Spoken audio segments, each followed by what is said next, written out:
Buenos días, mis queridos estudiantes. Hoy día vamos a hablar sobre el capítulo 9 de Juventud en Éxtasis 2, sobre el tema la homosexualidad.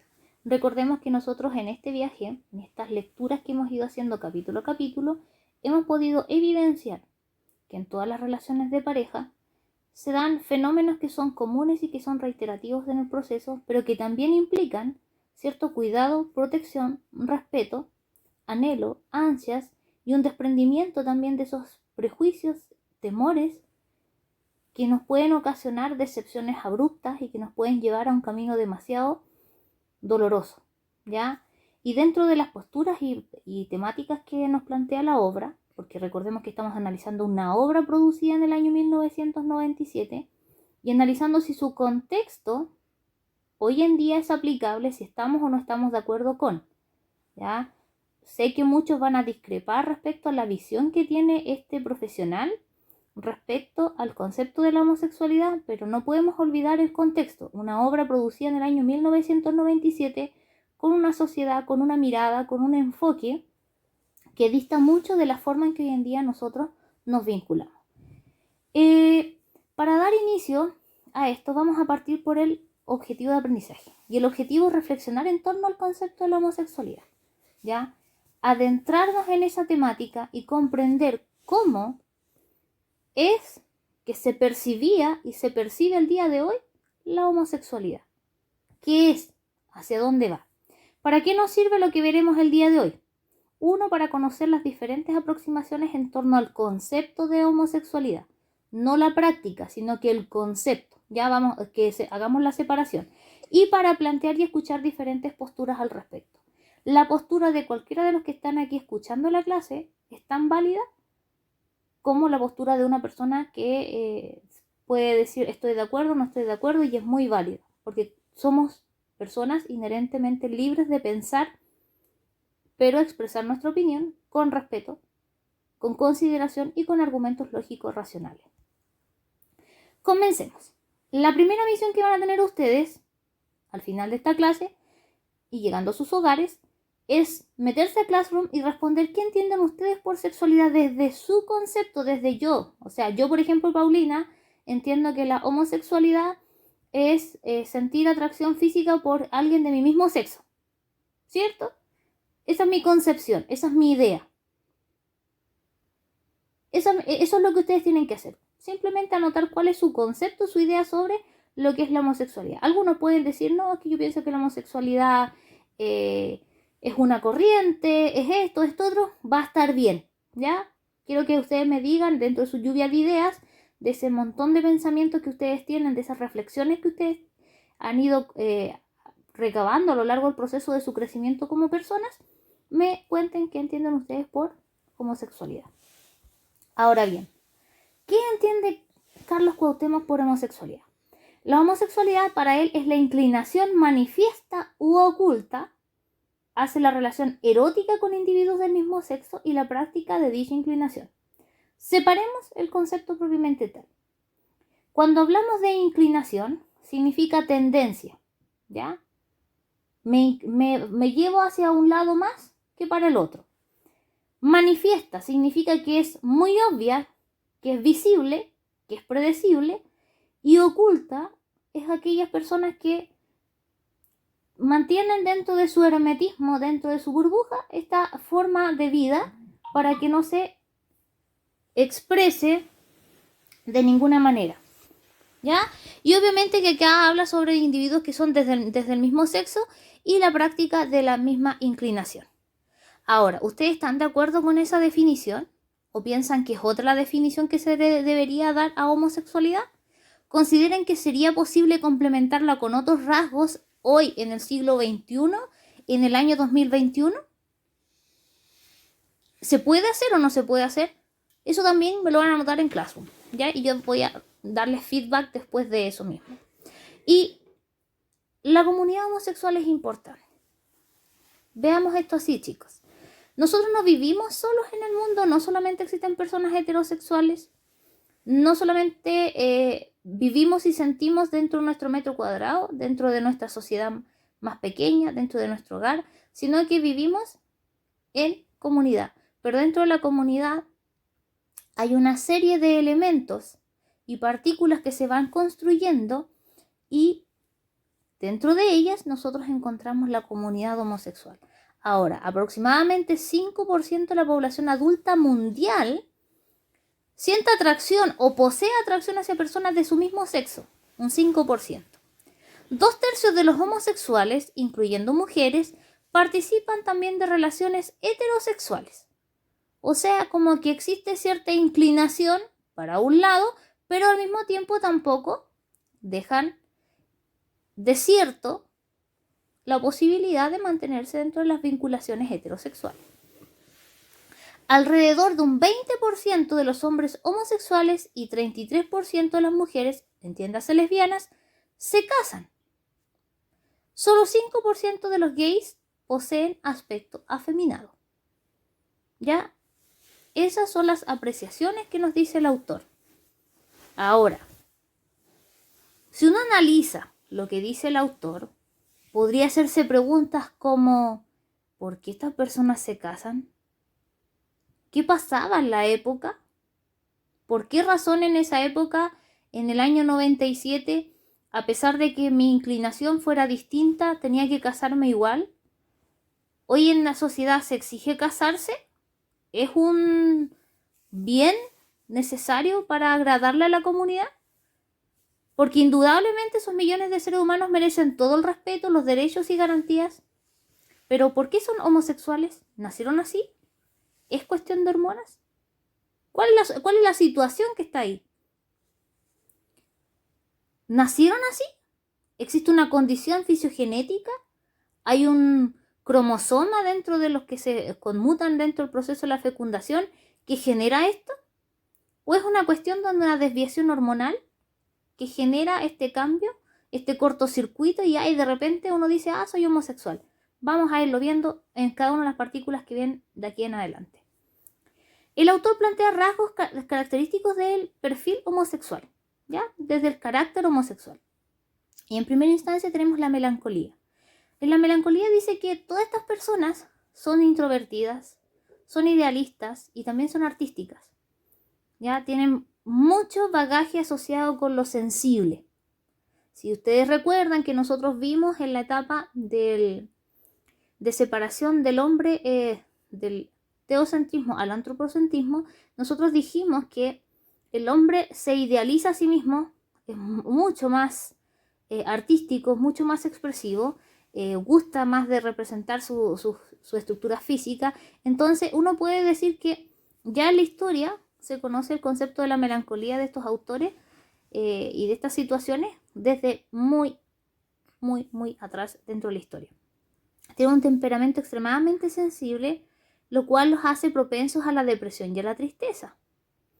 O sea, el autor está manifestando que todas las personas que se categorizaban hasta el año 97 y publicación de este libro tenían un temperamento ultra sensible y tenían una tendencia a ser depresivos y muy tristes. Pero uno podría pensar hoy en día del siglo XXI, ¿cómo no voy a estar triste y cómo no me voy a deprimir si no me dejan vivir la vida como yo espero vivirla o como siento que debería vivirla? Después tenemos la vulnerabilidad al rechazo. Les duele mucho el rechazo social y el desaire incluso de los propios homosexuales. O sea, no sentirse parte de la misma comunidad a la cual quieres insertarte, porque también dentro de esa misma comunidad existen prejuicios y estereotipos. Entonces, ¿cómo encajar? ¿Cómo llegar a ser parte de? Casi todos relatan experiencias dolorosísimas de cuando un amante los abandonó por otro. O sea, de esos casos particulares a los cuales se entrevistó y se tuvo evidencia para hacer este tipo de declaración, se manifiesta un extremo dolor. Pero ¿qué es lo que pasa con los elementos asociados a lo que es las relaciones de pareja que no se basan en el noviazgo, en esa estructura que nosotros vimos del noviazgo? ¿Va a existir dolor? Sí, pues tienes que vivir el dolor, tienes que vivir la pérdida, tienes que vivir la rabia, tienes que después vivir el duelo y después vivir la libertad, porque es una relación. Entonces, obviamente pasas por todo ese proceso que genera la confusión sexual, la decepción, entonces uno logra percibir dentro de esta perspectiva cómo se dan los vínculos entre la unión y la separación dentro de la misma comunidad. Después tenemos otro factor que es la hostilidad.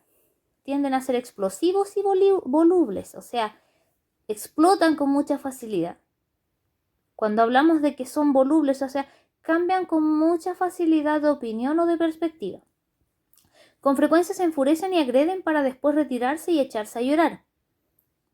Ya se supone que es una persona que es sensible, pero al mismo tiempo es hostil.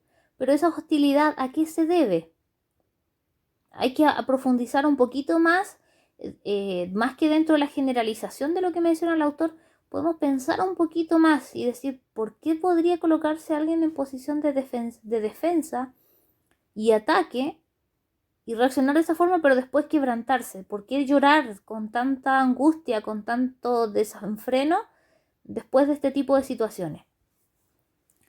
Después tenemos otro rasgo que es la mentira.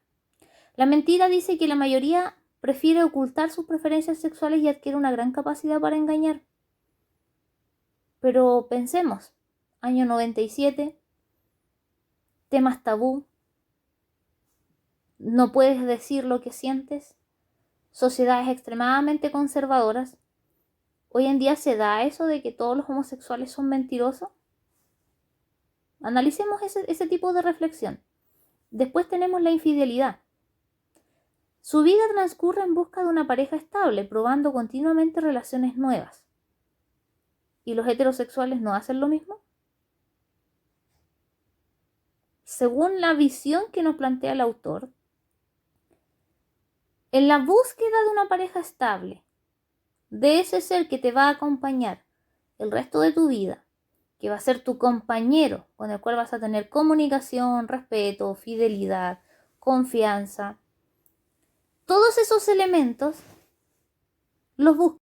Ahora bien, continuando con lo que yo les mencionaba, existe una excesiva facilidad para tener relaciones íntimas con nuevos conocidos.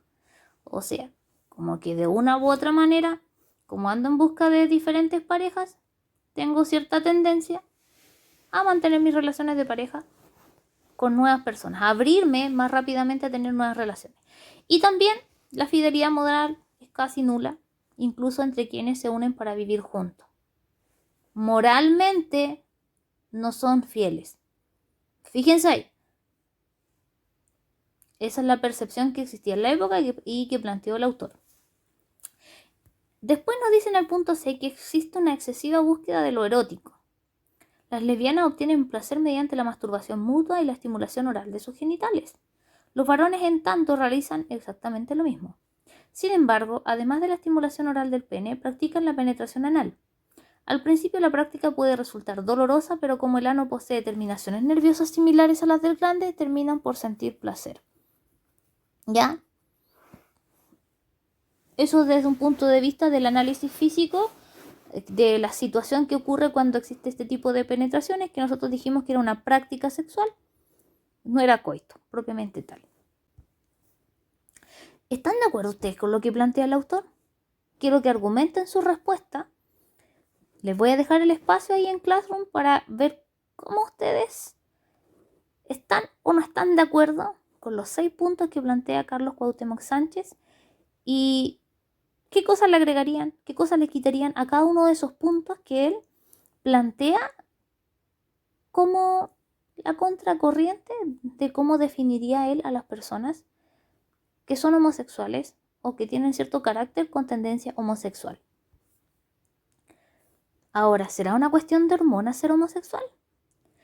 Dentro de los caracteres sexuales masculinos, los andrógenos estimulan la aparición del vello en la cara, la voz ronca, el aumento de la masa muscular en pecho y brazos, etc. Los andrógenos, mis queridos estudiantes, son hormonas, ¿ya? Son hormonas que se secretan en la hipófisis y el hipotálamo y que después se van de lleno a lo que es la tiroides. Ahí se procesa el estímulo y después se van las señales hacia los ovarios en el caso de las mujeres y hacia los testículos en el caso de los varones. El andrógeno más activo es la testosterona producida en los testículos, como les mencionaba yo con antelación, y las mujeres también poseen andrógenos, pero en menores cantidades elaborados por las glándulas suprarrenales. Cuando existe un daño en el organismo desde el punto de vista, escuchen bien lo que voy a decir, cuando existe un daño en algún órgano del sistema endocrino, van a aparecer síntomas del síndrome alondrogénico. ¿Qué quiere decir eso?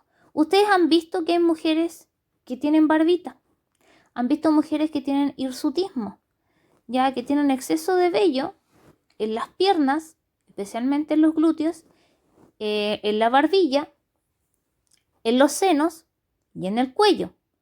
Y es porque existe un desorden hormonal, se interpretan mal las señales de las glándulas suprarrenales y se secreta más testosterona de la que orgánicamente el cuerpo de una mujer debería tener. Pero también es un buen síntoma como para que uno como mujer se pueda percatar de que hay un desorden. Entonces es importante que ustedes también vayan descubriendo que todo está conectado dentro de nuestro organismo. Y si falla una cosa, se empieza a atrofiar lo otro. Es una cadena de elementos que nos constituyen. Ahora, los caracteres sexuales femeninos están compuestos por los estrógenos que estimulan la aparición de la voz aguda, el ensanchamiento de las caderas, el crecimiento de los senos, el proceso de la ovulación, y son sobre todo producidos en los ovarios, ¿ya? Nosotras nacemos genéticamente con un ciclo vital donde se va a iniciar todo el proceso de nuestra maduración de los óvulos con nuestra primera menarquia. Ya venimos con la cantidad de óvulos que vamos a liberar a lo largo de la vida y están ahí. ¿Y cuándo termina nuestro proceso? Cuando llega la menopausia. Y los hombres también poseen estrógenos, pero en menores cantidades elaborados por las glándulas suprarrenales. Ambos poseemos lo mismo. Ambos son controlados por el sistema endocrino y ambos se pueden ver afectados por las glándulas suprarrenales cuando existe algún tipo de anomalía.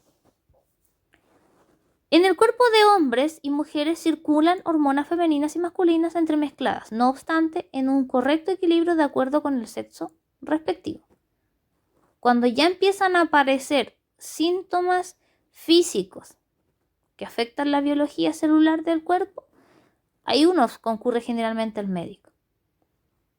Pero tanto hombres como mujeres tienen ciertas dosis de testosterona a las mujeres y ciertas dosis de estrógeno a los varones que les permiten ser de una u otra manera. Después de estudiar la androtestosterona y el efecto de la terapia con estrógenos, se informó en el Johns Hopkins Medical Journal que cuando se han efectuado análisis a homosexuales sumamente afeminados, se han descubierto niveles hormonales normales. Entonces se descarta la teoría que no es una cuestión de hormonas. ¿Se fijan? Porque hay un estudio que lo comprueba.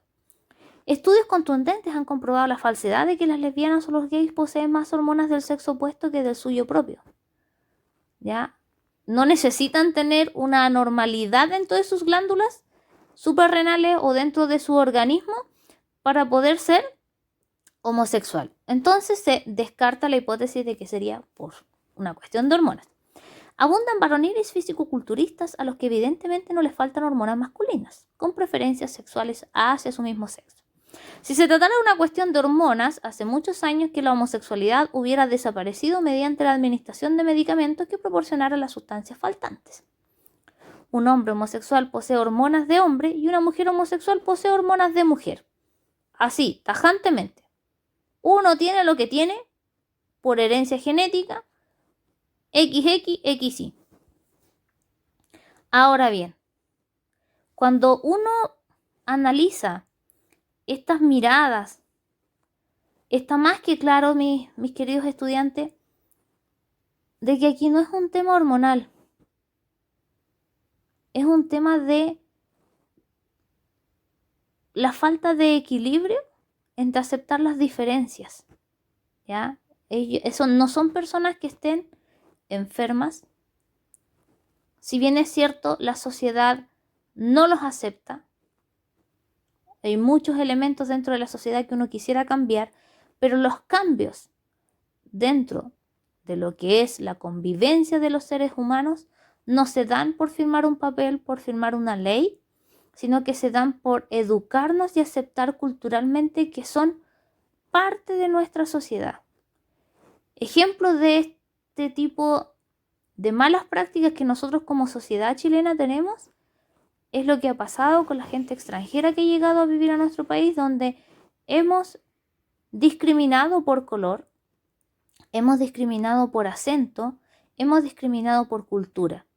Entonces, si somos una sociedad tan sesgante, quiere decir que a cuántas personas le hemos roto el alma y no han querido salir y decir yo soy así por el miedo al que dirán, por el miedo a que me van a cerrar las puertas.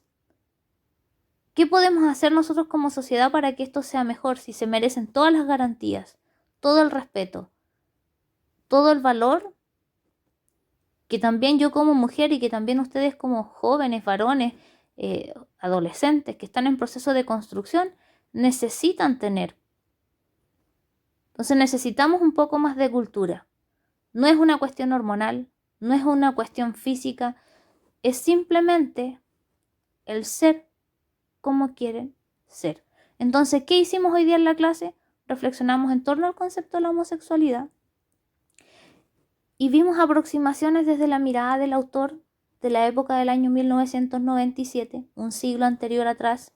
Si uno lo analiza, no es tan lejos la cantidad de años. Yo viví en esa época, en el año 97, tenía 7 años, y si lo analizo, era muy sesgado, se cuestionaba mucho el tema de la homosexualidad. Generalmente se relacionaba al concepto de homosexualidad es igual a VIH.